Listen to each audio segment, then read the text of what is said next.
tournament updates. We're just going to talk about the one that's going on right now. That's going to be gnarly. And then we're going to move on because that was a fun 15 minutes. Don't we agree? Yes? No? Ready? Go. All right. So, gnarly. Let's get straight into it. The qualifiers are happening literally right now.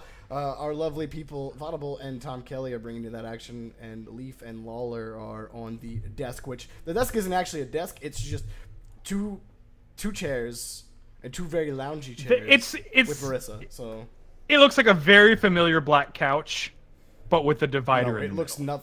nothing. No, it's not that black. Oh, do we need a picture to compare? We don't need a picture to compare. And also, I will say, Leaf and Lawler are also casting. Yes. They are not just desk. I actually just cut out to go do this because I was watching it and they were just about to get it going. That is seriously cool, though. I love the very, very casual environment they've got there where they can sit relaxed with the host and just kind of walk through stuff. You also, did anyone notice that Leaf and Lawler swapped shoes? Yes, did you guys see that? That's their level of. Do they always do that? No. I did not notice, but then again, I haven't been able to watch much because I just got home about an hour ago. So Yeah, thanks for being on the show, Stacks. Appreciate it. Not dedicated to esports. That's what I'm hearing from Stacks right now. Yeah. But you know it's a competitive environment. They just had Splice and Zabumafu play a moment ago. And Lights Out Zamuvu was an awesome game, actually. Yeah, for sure. I'm actually kind of sad I missed that because, obviously I've loved the Lights Out team for a while now, and the Zabumafu guys are actually really cool. This time it's Explosive Gyro, Austin, and T. Corral. And, Explosive Gyro is a guy who's actually on my radar going forward because sure. I really like him. I think he's got a great attitude about him. And I would love nothing more than to see him kind of be like the next Joro, the next player that a lot of people can get behind. And, if he really gets on the grind and has some success, I think that'd be awesome. You start that with a great name like Explosive Gyro. Right. But I wonder, is he going to team with Zombie Poop Shark again? Because, yeah, they are kind of a package deal, I think. If Zombie Poop Shark wants to get anywhere near the rival series, he's going to need to change that name. I don't think so. Hold on. No. He's got to keep it. I got to tell you, because there are so many great puns. It might not be up to him. I'm just saying. Oh, you think that there might be some other people who have words about that? I think some people might question that, that online handle. That's all I'm going to say. So I will say, if you're looking for teams to watch that are relatively new, Merlin is actually a pretty dang cool squad. Go check. That's Ralph's new squad. He's doing it with Taroko and E-Tech. They're looking promising, and they're also going to be. They also qualified for the Spring Open, which is this weekend from Rival Esports. So they'll also. A lot of these teams will be there actually. In fact, Splice, Zabumafu, Lights Out, Merlin, all of those teams qualified, and those will all be there. So it's going to be it's going to be a pretty up show watching already kicking off in the off season and seeing these teams start to do the grind on some pretty big tournaments. I'm loving it. I'm gonna put you guys on the spot right now. Okay. Just going back to the rival thing, just real quick. Oreo Titan, Waldados, and Perma, 186,282 miles per second. What is their team name or reference to? You got me. The speed of light. Oh, I always get that wrong. It's not 7, and I don't get it. Well, forget it. It's okay. I mean, we all know the answer is really C, right? 42. Isn't C? It's 42. Yes. Yeah. Yep. Absolutely. So that concludes tournament updates. Just to give you a quick rundown of the other things that got announced, then we're going to move on. Unthinka just mentioned it. Rival Esports, their Spring Open qualifiers are this weekend. The Spring Open, Rival has been promoting the tits out of that lately. If you are anywhere near Twitter, you've probably seen it. The World Gaming Canadian Challenge was announced, a $10,000 prize pool. There's some details later. Unthinka, if you could post a link in chat. I won't go over the details on stream.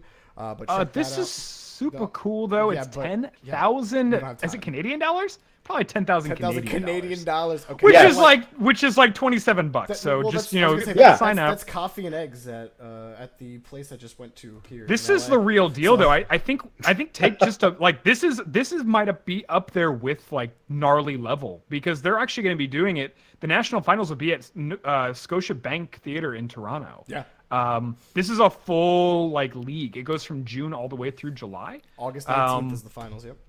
It's exciting. And $10,000. So get just pumped, not a lot of Canadians. Time to talk about it right now. What's up with why is Canada getting so popular? That's what I can't figure out. not- How are they getting ahead of us? We need to build a wall. I'll talk to you about that later. That needs to happen. The snow Mexicans, as Leaf likes to call them. Nope. No. No, Leaf, Okay. Yes. No, that's his Leaf. phrase. Only Yes. they can say that. Right. I don't. Only those people can say it. It's their word. Canadians. Psh. Anyways, Astronaut Finals are back as well with the same 2v2 $500 and 3v3 $2,000 new format that they've been going with. And we're moving on. Roster changes. Not a lot. We did have a article come out from Rocketeers GG for Shakahron. Shakahron, if you are unawares, is teamed up with Speed and Fruity lately, and actually did an article with Rocketeers GG explaining how practicing can't fix issues, obviously referring to his time on Method with Rix Ronde and Burrito B. An interesting article. Definitely check that out. It's not a big one, but definitely one to note. Method had a lot of expectations, especially I know the three of us were kind of expecting Method to really make a wave or two or make a shot at least at maybe a top 2 spot, at least a top 4 at the very least in Rival Series, and couldn't even muster that much coming out of it, and Shakahron leaving in that wake. So an interesting turn here for Shakahron, and a very interesting article coming out from him. Yeah, it's a tale of two different seasons, too, for Shakahron. You remember when he was with Endpoint, I mean, he was the entire offense of that team, of course. 41% of the goals. Yeah, with all due respect to Tinny and Cheerio, they did what they did because of Shakahron, and then he goes over to Method, and the numbers, it's almost a complete inverse. I mean, I think definitely by his standards, he would have had a very lackluster season. You know, he intimated in that article that he was not pleased at all with his performance. Did seem to kind of put it all on, not all of it, but a lot on not being able to gel with his teammates. And that's kind of the risk you run, right? With these roster changes, a lot of times it becomes a race to, jump ship to try and see if the grass is greener on the other side, because you have to keep 2/3 intact. So, by him getting out first, that allowed him to at least play on another team, but it didn't work out. And now you wonder what's next. Yeah. We had heard about this a little bit during the season, that they were having a little bit of, I think there was just a little bit of an internal struggle there on that team. And also, you saw Shakahron a lot of the time we talk about the mental game, but Shakahron had a lot of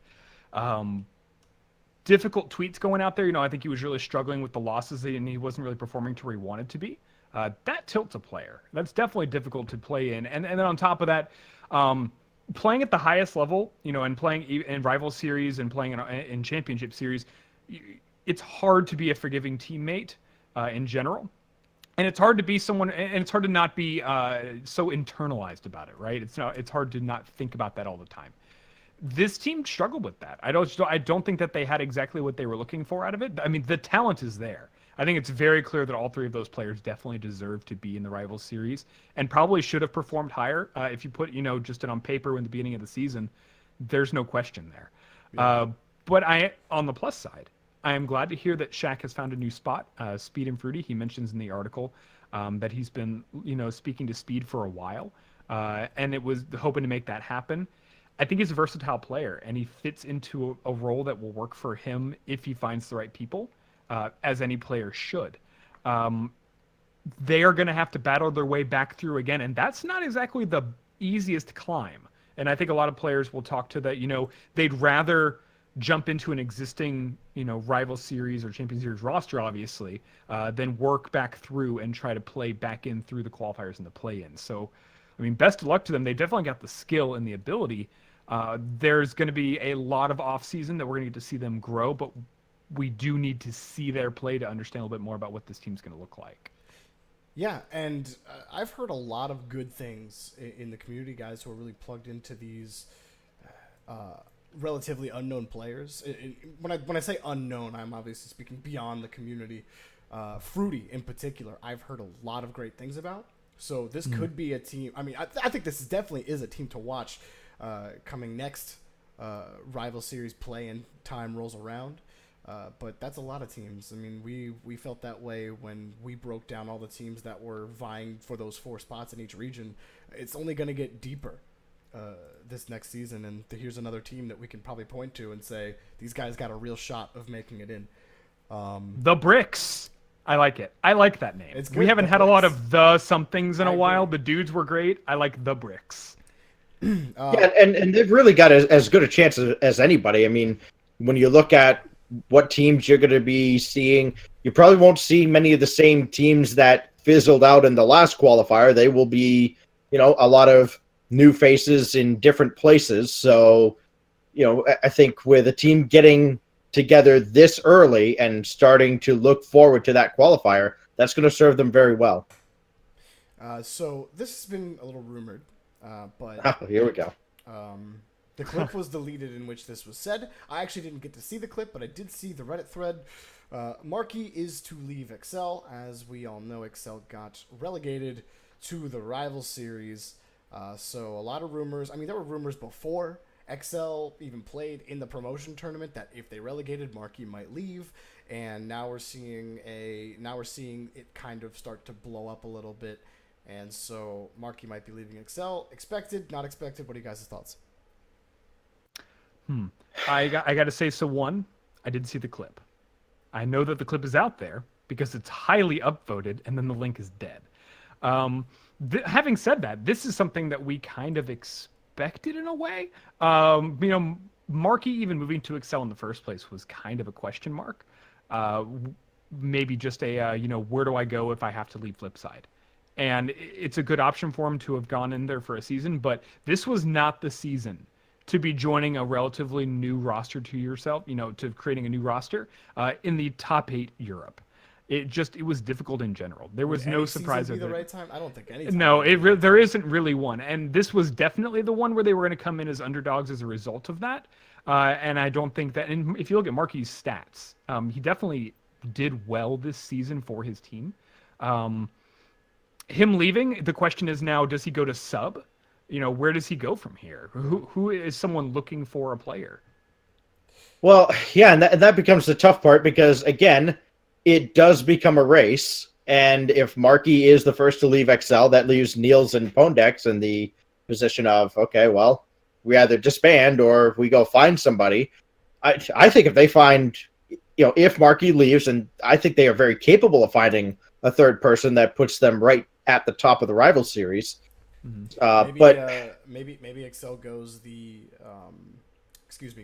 envy route and picks up a rival series player from Europe. I certainly think there's a few players that could definitely, just grab someone else from the rival series, make them your own, get back into the RLCS. Right. Yeah. Now we got to talk about who are they going to break up from the rival series to make. Yeah. Right. Well, and the thing with Marky is he did have an okay season. I mean, yeah, he would be. I think he led the team barely in goals per game, for what it's worth. But the problem is going to be, is there a home for him? And there will be roster shuffles. We know that. There have always been the rumors about Bluey since Scrub's 15th birthday. Everybody's been wondering, who's he going to team with? Is it going to be Bluey, Greasy, Marky, or is it going to be, Bluey joining an RLCS team right out of the gates? Who knows? But if I'm putting a team together in Europe, I think there are players that I would look at and go, well, Marky's not on his way up right now because he gets he's no longer part of Flipside. He goes to Excel. It's kind of a patchwork team to begin with, but they don't have a good season. We didn't need to see them play another 7 times to figure that out. I think that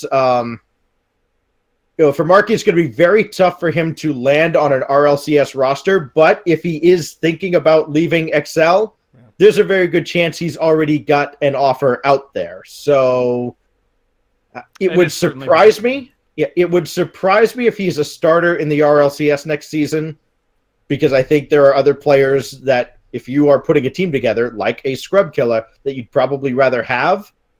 But strange things happen, and he is still Markydooda, and that name recognition does matter.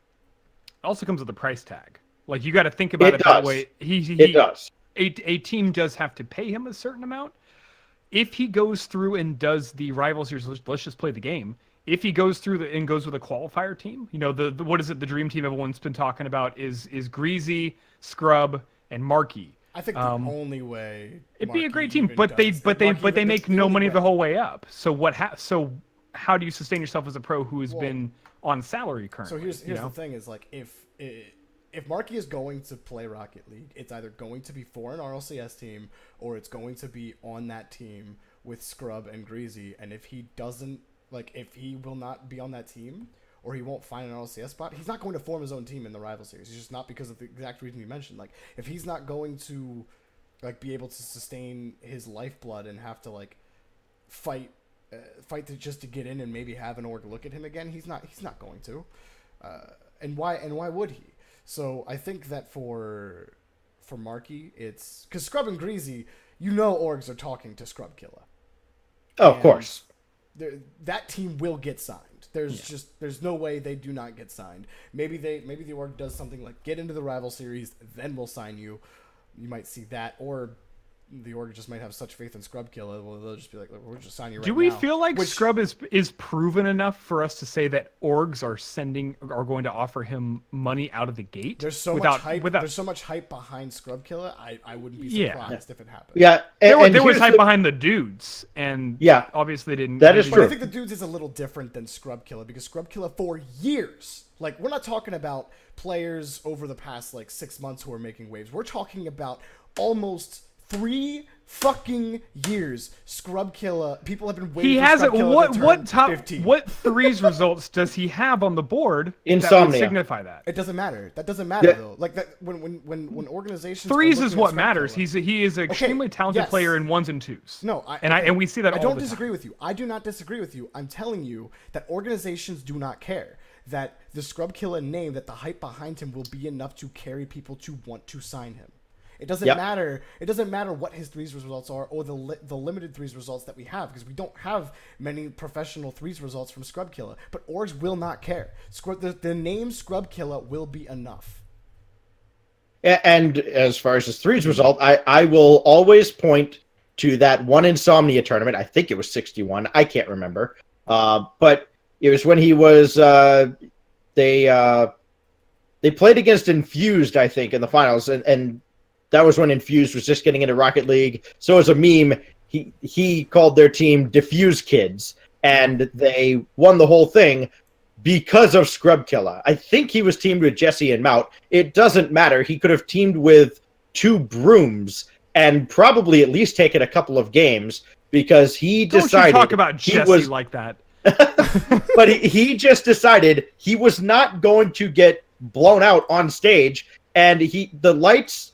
The pressure, nothing bothered him. He absolutely dominated that grand final. It was a joy to watch, and I think that's the type of player, if you're an org, just like Jorby said, a lot of pros seem to even think that they're paid to play Rocket League. They're not. They are paid to make an organization money and get them attention. And someone like Marky or Scrub will absolutely do that. Put them together on a team, and that's dollar signs right out of the gates. They're not paid to play Rocket League? Well, he's saying. What is this show about? Oh. No, the idea. Yeah, the idea of opening a business is to make money. So when you sponsor these players, yes, the winning helps because it gets more eyes, more favorable eyes on your product, the team. But ultimately, you're paid to make that organization money. Maybe it's a cut of your winnings, or it's the fact that you are now a walking billboard for them. Sure. You go to an event wearing their uniform, it's got all their sponsors on it. If you stream, you may have a Corsair mouse, but if your org is sponsored by Razer, by God, you've got Razer keyboard, Razer mouse. If Razer makes headsets, you have that too. You've got 2 mice. You've got one you actually use, and then your official on-camera Razer. Yeah, it's like, hey, check out my Razer over here. And even if Scrub Killa were just a middle-of-the-road RLCS caliber player, it doesn't matter because Stacks, I think you nailed like literally everything that is appealing about Scrub Killa is stage presence.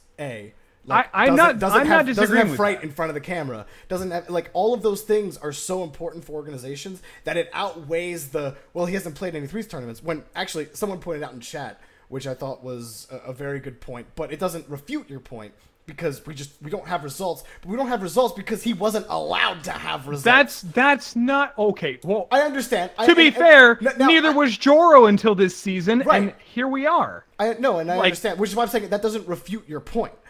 All I'm saying is, while I'm not refuted, I think we take a step back for just a second and not jump on the hype train right away. I'm just explaining why the hype. I'm not saying I'm on the hype train. Both of y'all be wearing those hats and taking that train all the way out to Scrubville.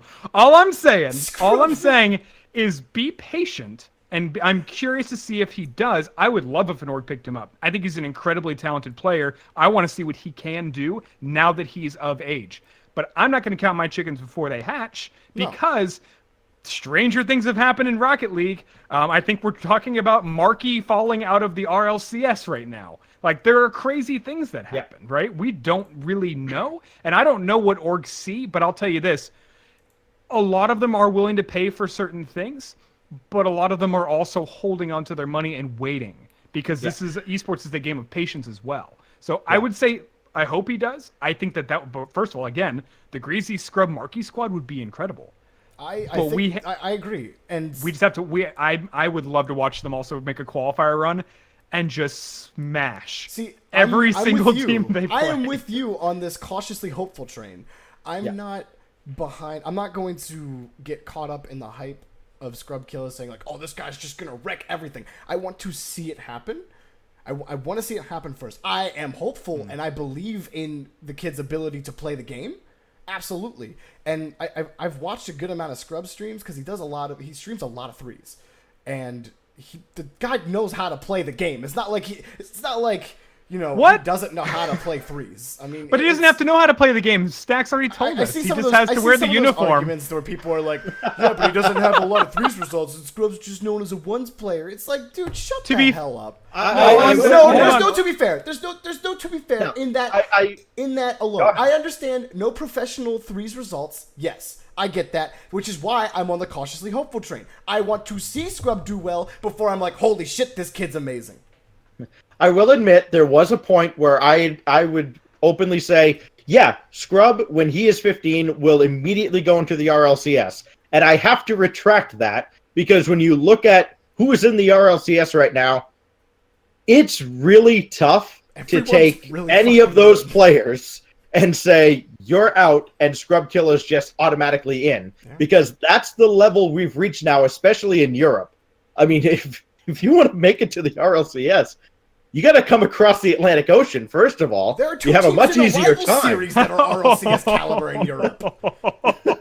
Yes. Oh, how did you manage to burn North America in a conversation that had nothing to do with North America players? You still managed to trash them. Stacks is just good at burning.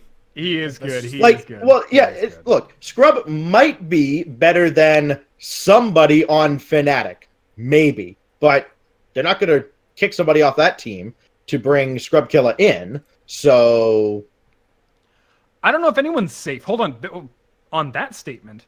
Is anyone safe when you have a chance to play the off season for months at a time with a new player and try somebody out? I mean, they probably are based on contracts, but how do we know, right? Well, that is still an option.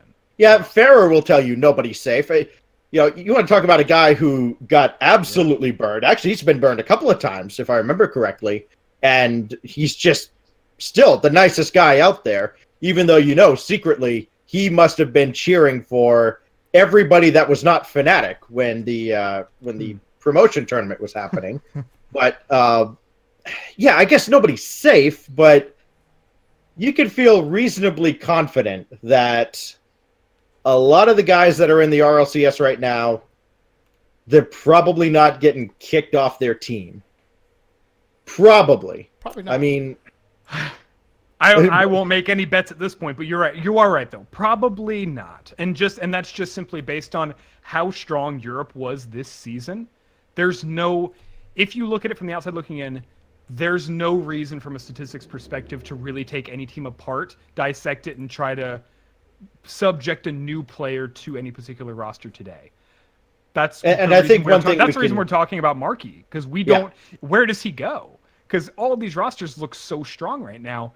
That's a tough. That has to be a good trade for someone. Yeah. Someone has to have a reason to trade someone down into the rival series. So. Yeah, and the other thing with Scrub Killa, let's face it, he's not going to sub for anybody. Like, after waiting all this time, he's going to be a starter, whether he creates his own team or ends up joining a roster. But he is absolutely going to be a starter if he does play on a roster. I think we can all agree on that. Absolutely. I want to see the.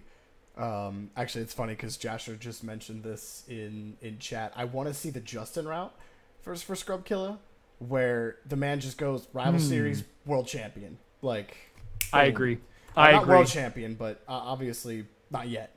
But possible still. To possible world champion. He's going to LAN after one season of transition, and I would love to see that same path for Scrub Killa, because what a story where this kid has been built up for almost 3 years, where at one point they were saying, like, at one point people were saying he could literally play in the RLCS right now if he was of age on any team and make them better. That was true at one point in time. Yeah. And that was a, no one really argued that.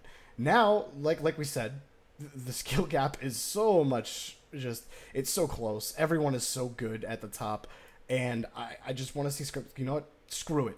I don't need an existing organization, an existing team to just hop in and start playing in the RLCS. I'll get there myself. Jorby Esports. No. Absolutely not. But yeah, so, you know, Scrub, Marky, Greasy. Maybe it'll happen, maybe it won't. I don't know if I see Marky. I just don't know if I see him starting anywhere. We spent a lot of time on that one. More than I expected, and we did not budget properly, but we started late. We just started late. Do you want to take 30 seconds and just ask if the dudes will ever reunite? TLDR. According to Joro, no. It's a possibility, but unlikely. No. But Ralph's new team looks super cool. So check. And Joro's out for a month, so he's got to do school. Yep. So go follow Ralph. See what he's doing. Also, whatever AXB is doing, go follow him too, because he's pretty exciting. Yeah. Well. And CS3, don't forget him.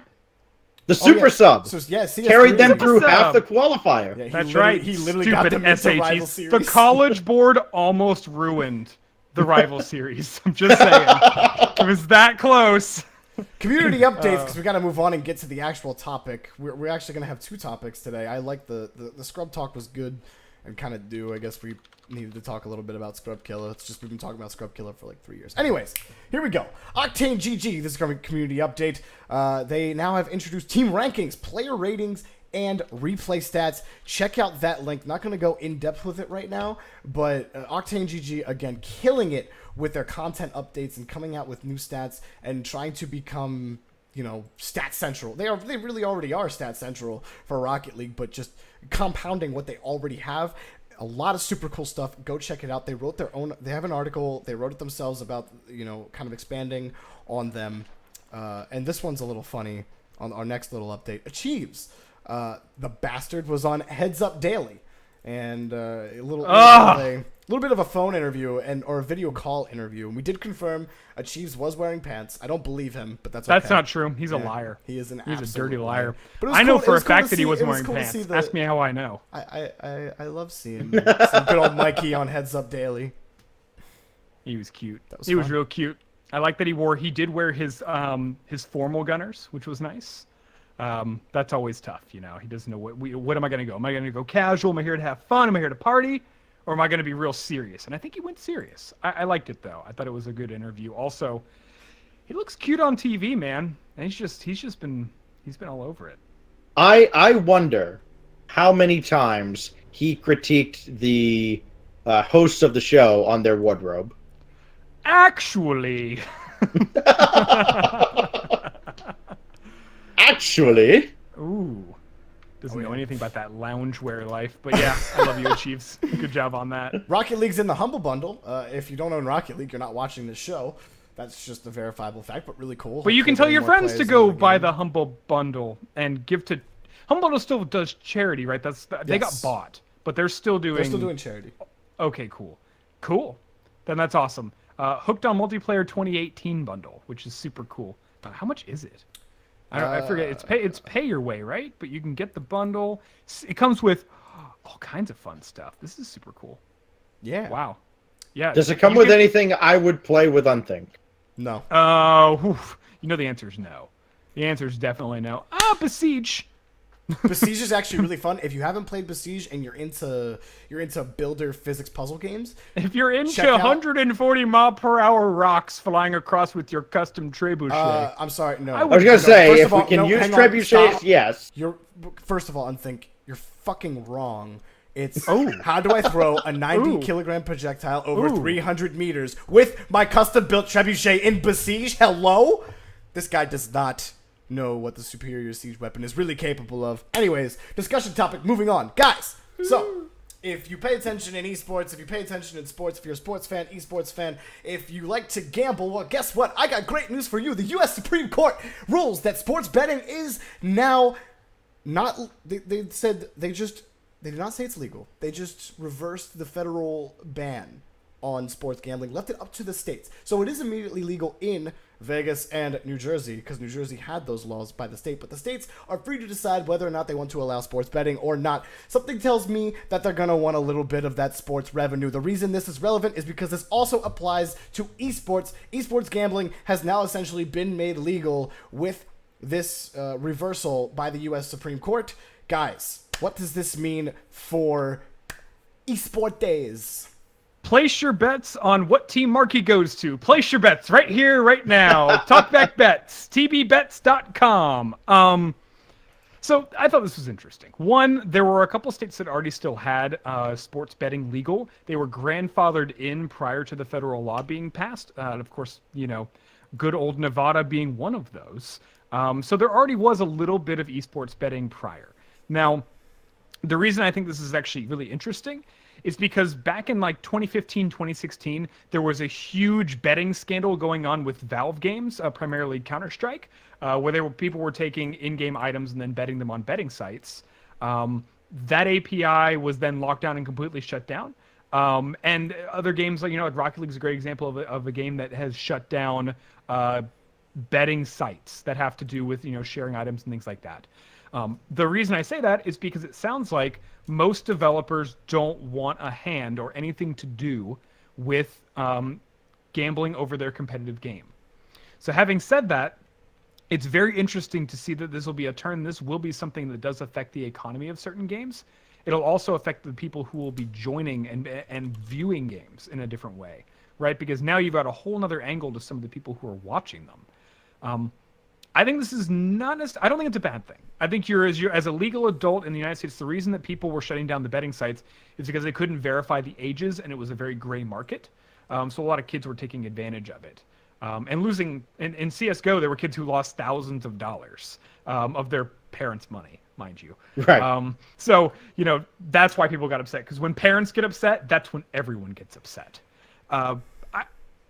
I think this is interesting, but I guess the real question is, what are the ramifications now? What does this mean for major events? Are there going to be betting pools now open in certain states for things like RLCS? Is this a reality? And then what do we bet on? Is it just games won? Is it series score?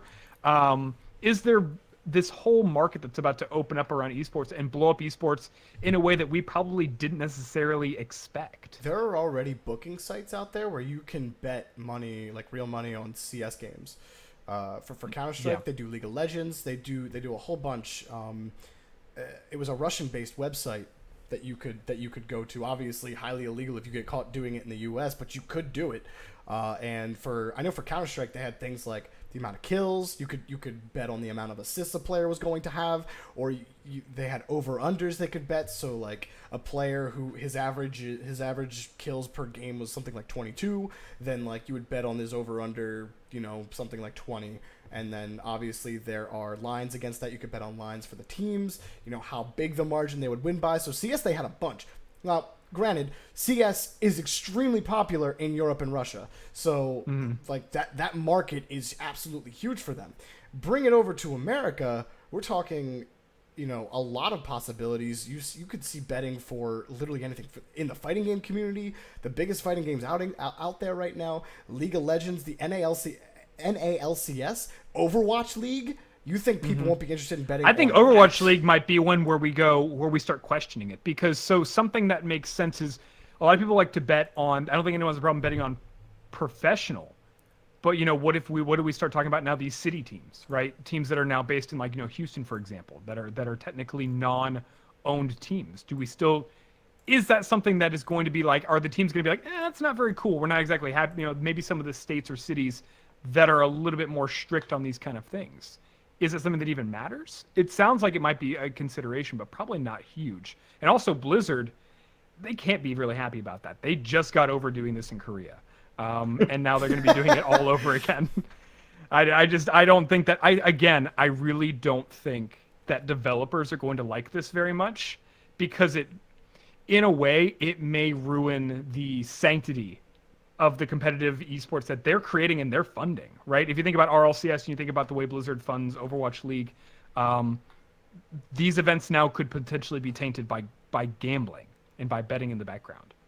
Well, let's face it. One of the biggest reasons the NFL is still as popular as it is because of fantasy football. So when you get people putting their money on the line on these matches, it generates a whole new buzz. For better or worse, there are going to be people that have a reason to care more than just, my favorite team or my favorite player is playing. And it's going to be a very scary concept once it really starts working its way into esports, because a lot of times, regardless of what esport it is, obviously we're centered around Rocket League. So we've got a lot of very young, let's face it, a lot of immature pros out there. You look at how the final week of Rival Series went in North America, and could you imagine if people were betting on the outcomes of those matches? Holy shit. I lost it all on Splice! Crap! You put money on a team, maybe money on them losing 3-1, and you see them come out in clown cars, and you're just like, what? So I think it's just... That is a whole new can of worms. It is going to open some guy sitting at the bar box. drinking oh man, I don't know. The thing is, the average... I put it all on the 2v2s. I don't know. The average age in viewership for esports is in the 25 to 29 range. That's the average age. And so that is the prime I'm going to waste my money betting on Fnatic staying in the RLCS. So just that kind of thing. Man. Yeah. Hey, if I ran a book, I don't think I'd be involved in Rocket League whatsoever betting. It's just it's so volatile that you can't bet on Rocket League. Just if you want to make money, it is a terrible venture to begin with. Jorby's like, put it all on the dudes. Put it all. I would have been Manhattan week 1, baby. Oh, that's right. You would have put all that money on Manhattan. All Manhattan. Let's go. No, I wouldn't. Can you imagine? It's not just not money. It's not just Rocket League, though. I mean, while esports gambling hasn't really been a mainstream thing at all, you still have match fixing. Look at the iBuyPower stuff in CS:GO. Yeah, that's that stuff can happen without a whole lot of incentive. Imagine now when there's real serious money on the line, because sports betting, it has to be one of the most lucrative industries out there. Maybe college sports or just sports in general trumps it, barely. But so much money changes hands every time a basketball is put in the air that I worry about it on the esports front. I think over time and with a lot of regulation, it would be fine eventually. But man, early on, yeah, do you know early how on, much you're money? gonna have Do you know to how much weather money the those storm. guys? Do you know how much money iBuyPower put their entire careers and their livelihood on the lines for? Do you know how much money? $7,000. $7,000. I didn't think it was that much. $7,000, and they literally, and you know how they got busted? Because one of their girlfriends snitched, like, and so they lost everything. They're permanently banned. I think some of those bans are actually being repealed now. I'm not really following that. Yeah, they're running out pretty soon. They're allowed to play some events. Well, they were like indefinite bans, and now there's a couple organizations that are accepting them outside of Valve rule, right? So, right. But I mean, think about the amount of money that was in CS at the time is pretty comparable to what's in Rocket League today. Maybe actually there might be more in Rocket League now today than there was in CS then, in terms of player salary. But it did not take that much to sway. So now it does. You're right, Stacks. The question of ethics comes into mind. You know, how do we train a younger generation of players, or how do we prepare them for a world where they're going to be now subject to large scale betting? I don't think that we're going to be able to prepare them. I think Stacks kind of hit it. Yeah, and these early years are going to be brutal. Esports has had to experience all of the pains that all of the major sports had to go through when they first started, and it's magnified by the fact that, you know, we're in the information age. Everything is transmitted instantly. Everything happens instantly, and esports has to experience this world of betting for a younger generation for the first time and how to deal with it. And there is no path for us to look at and be like, all right, this is how we regulate this, because it's just a new complete venture. We're going to see some oof years, if you will.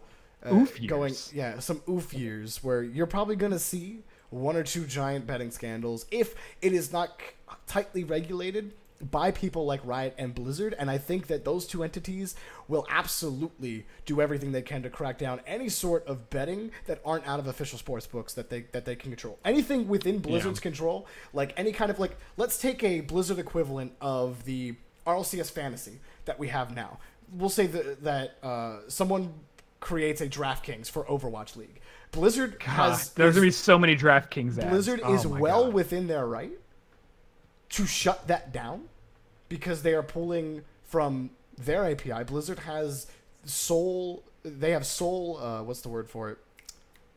Proprietorship of their platform and people who use it, of their license. They can just shut that shit down right away.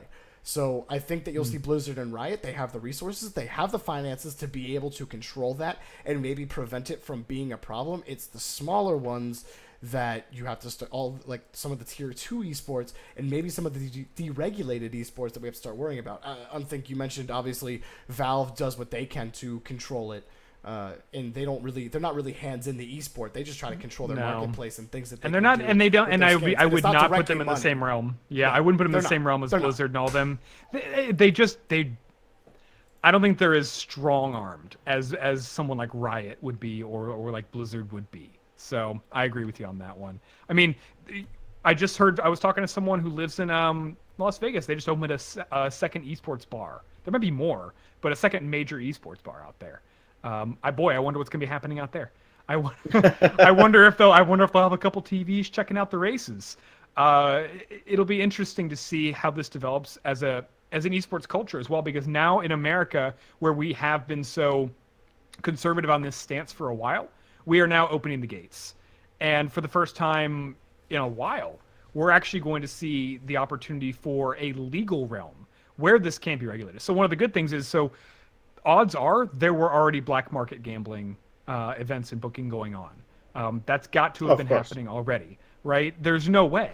There's too many websites. There's too many places on the darknet where you can easily go do things like that esports wasn't involved in. I don't even have to go there. I can literally go to a website right now and I can if it has RU at the end of it, I count it as darknet. I'm just saying. What, any Russian website? Any Russian website .ru is darknet. Okay, got it. All of them, forever. Yep. Don't even have to use Tor anymore. We're good. We figured it all out.